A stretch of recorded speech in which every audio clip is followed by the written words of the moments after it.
శ్రీ గురుభ్యో నమః. అందరికీ నమస్కారం. తెలుగు హోమియోపతి గురుకులానికి స్వాగతం. ఈరోజు మనం చాలా ముఖ్యమైన, బహుశా అత్యంత సున్నితమైన అంశాన్ని విశ్లేషించబోతున్నాం.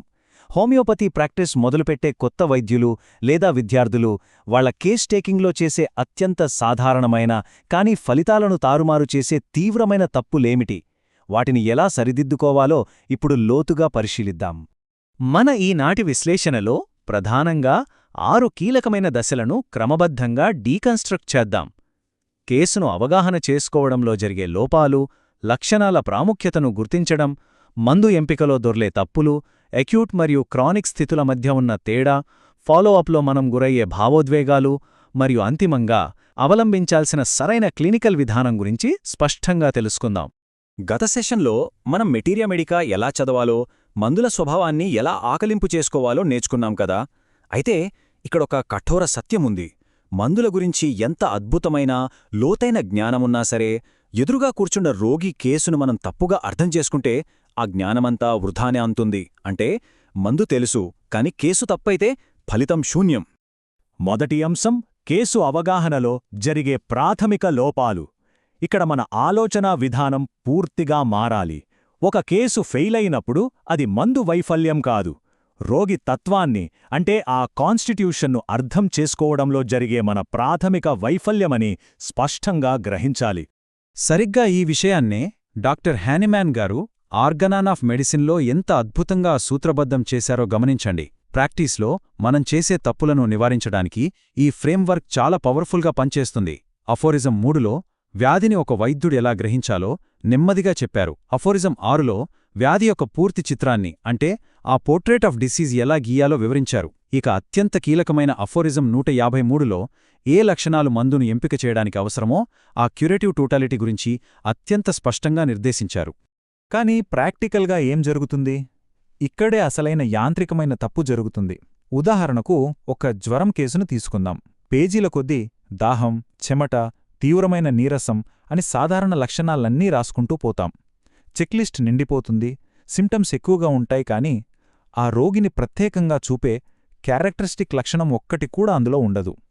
దీనివల్ల కేసు అర్థం తక్కువ అవుతుంది, అంతిమంగా అసలైన మందు దొరకదు. రెండవ అంశం లక్షణాల ప్రాముఖ్యత. సరే, రోగి నుంచి వివరాలు తీసుకున్నాం, కాని ఈ లక్షణాలను ఎలా వడబోయాలి, ఏవి ముఖ్యమైనవో ఏవి కాదో ఎలా నిర్ణయించాలి? జ్వరం రావటం, ఆర్థరైటిస్లో కీళ్లు నొవ్వటం లేదా గ్యాస్ట్రిక్ సమస్యలు ఇవన్నీ కామన్ లక్షణాలు. వీటికి హోమియోపతిలో పెద్దగా విలువలేదు. కానీ క్యారెక్టరిస్టిక్ లక్షణాలు అంటే రోగిని ఇతరుల నుంచి వేరుచేసే ఇండివిడ్యువలైజింగ్ మొడాలిటీస్ చాలా ముఖ్యం. ఉదాహరణకు దగ్గుతున్నప్పుడు ఛాతిని పట్టుకుంటే ఉపశమనం కలగడం అనేది గ్రయోనియా క్యారెక్టరిస్టిక్. అలాగే ఆస్తమా ఉన్నప్పుడు అర్ధరాత్రి ఆందోళనతో లేచి కూర్చోవడం ఆర్సెనికం యొక్క ప్రత్యేకత. ఇవే అసలైన క్యారెక్టరిస్టిక్స్. ఇవి మనం పట్టుకోవాలి. లక్షణాలను ఎనలైజ్ చేసేటప్పుడు ఒక ప్రాధాన్యత క్రమం, ఒక హైరార్కీ ఎప్పుడూ పాటించాలి. ఒక పిరమిడ్ లాగా ఊహించుకోండి. ఎప్పుడూ మొదట మెంటల్ జనరల్స్, తర్వాత ఫిజికల్ జనరల్స్, ఆపై పెక్యూలియర్ లక్షణాలు మరియు చివరగా పర్టిక్యులర్స్. కానీ కొత్తగా ప్రాక్టీస్ మొదలుపెట్టేవాళ్లు చేసే అతిపెద్ద తప్పేమిటంటే ఈ పిరమిడ్ను తలక్రిందులు చేస్తారు. మానసిక, శారీరక జనరల్స్ను గాలికి వదిలేసి కేవలం ఒక పర్టిక్యులర్ కంప్లైంట్ మీద ఆధారపడి అత్యంత ప్రమాదకరంగా మందును సూచిస్తుంటారు. మూడవది మందు ఎంపికలో జరిగే తప్పులు. ఇలా సరికాని లక్షణాల విశ్లేషణ చేయటం వల్ల మందు ఎంపికలో ఎలాంటి వినాశకరమైన పరిణామాలు జరుగుతాయో ఇప్పుడు చూద్దాం. ఇక్కడ ఒక ఆసక్తికరమైన ప్రశ్న వేసుకుందాం. మనం ఎందుకు ఎప్పుడూ ఆస్తమా, థైరాయిడ్ లేదా మైగ్రేన్ లాంటి డయాగ్నోసిస్ పేరును బట్టి మందివ్వడానికి ప్రయత్నిస్తుంటాం? హోమియోపతిలో డయాగ్నోసిస్ వేరు, రెమెడీ ఎంపిక వేరు కదా. ఒకే వ్యాధి ఉన్న 4 రోగులు మన దగ్గరికి వస్తే ఆ 4 తత్వాలు వేరు కాబట్టి ఖచ్చితంగా 4 వేరువేరు మందులే అవసరమవుతాయి. ఒక వ్యాధి పేరుకు ఒకే మందు అనేది హోమియోపతిలో ఉండదు. అలాగే కీనోట్స్ మీద గుడ్డిగా ఆధారపడటం మరో పెద్ద పొరపాటు. ఒకే ఒక్క లక్షణాన్ని చూసి మందు నిర్ణయించకూడదు. ఉదాహరణకు కొంచెం కోపం చూడగానే నక్స్వామికా అనో, ఏడుపు చూడగానే పల్సటిల్లా అనో, భయం చూడగానే ఆర్సెనికం అనో మందు ఇచ్చేయడం ఎట్టి పరిస్థితుల్లోనూ సరికాదు. క్యూర్ జరగాలంటే మొత్తం టోటాలిటీ మ్యాచ్ కావాలి. కేవలం ఒక లక్షణం ఎన్నటికీ సరిపోదు. ఇక రిపర్టరీ విషయానికి వద్దాం. ఇక్కడ జరిగే మిస్టేక్స్ గమనిస్తే తప్పుడు రూబ్రిక్ ఎంచుకోవడం, అనవసరమైన రూబ్రిక్స్ ఎక్కువగా తీసుకోవడం మరియు హోమియోపతి సాఫ్ట్వేర్ మీద పూర్తిగా ఆధారపడిపోవడం. కెంట్ బోనింగ్హెస్సన్ మరియు ఫాటక్ లాంటి మహానుభావులు రిపర్టరీని వైద్యుడి ఆలోచనకు ఒక మార్గదర్శిగా మాత్రమే వాడమన్నారు. ఒక నిపుణుడి స్వంత విశ్లేషణను సాఫ్ట్వేర్ ఏనాటికి భర్తీ చేయలేదని మనం మర్చిపోకూడదు. అందుకే మళ్ళీ గుర్తుచేస్తున్నాను, మెటీరియా మెడికా అంటే కేవలం సిమ్టమ్స్ పట్టిపట్టడం కాదు, మందు యొక్క వ్యక్తిత్వాన్ని, ఆ ఇండివిజువాలిటీని అర్థం చేసుకోవడం. నక్స్వామిక ఎసెన్స్ ఒక బిజినెస్ మ్యాన్లో ఒకలా ఎక్స్ప్రెస్ అవుతుంది, ఒక విద్యార్థిలో లేదా అత్యంత సున్నితమైన రోగిలో మరోలా కనిపిస్తుంది. పైకి కనిపించే వ్యక్తీకరణ మారవచ్చు కాని ఆ మందు యొక్క మూల స్వభావం ఎప్పుడూ ఒకటే ఉంటుంది. 4వ అంశం అక్యూట్ మరియు క్రానిక్ స్థితుల మధ్య వ్యత్యాసం. ప్రాక్టీస్లో అందరూ బాగా గందరగోళానికి గురియయ్యే ఏరియా ఇది. అక్యూట్ ఫ్లేరప్ అనేది ఒక ఎమర్జెన్సీ లాంటిది, కానీ క్రానిక్ కాన్స్టిట్యూషనల్ స్థితి అనేది లోపల నిరంతరం నడుస్తున్న ఒక ప్రవాహం లాంటిది. ఈ రెండింటినీ ఎట్టి పరిస్థితుల్లోనూ కలపకూడదు. ఈ సినారియోను ఒకసారి గమనిందాం. ఒక రోగి దీర్ఘకాలిక ఆర్థరైటిస్ కోసం మీ దగ్గర క్రానిక్ ట్రీట్మెంట్ తీసుకుంటున్నాడు. అంతా బాగానే ఉంది, కానీ సడన్గా తీవ్రమైన అక్యూట్ జ్వరం వచ్చింది. అప్పుడేం చెయ్యాలి? ఆ సమయంలో క్రానిక్ మందును వాడకూడదు. ఆ తీవ్రమైన తాత్కాలిక లేయర్కు మాత్రమే సరిపోయే వేరే అక్యూట్ మందును ఎంచుకోవాలి. ఈ రెండు స్థితులకు పూర్తిగా వేర్వేరు విధానాలు అవసరం. 5వది ఫాలోఅప్ విధానం మరియు భావోద్వేగాల పాత్ర. ఇది అత్యంత సున్నితమైన దశ. అప్పటివరకు ఎంతో కష్టపడి లోతుగా స్టడీ చేసిన క్లినికల్ వర్క్ అంతా ఒక చిన్న ఆందోళన వల్ల లేదా భయం వల్ల క్షణాల్లో పాడైపోయేదిక్కడే.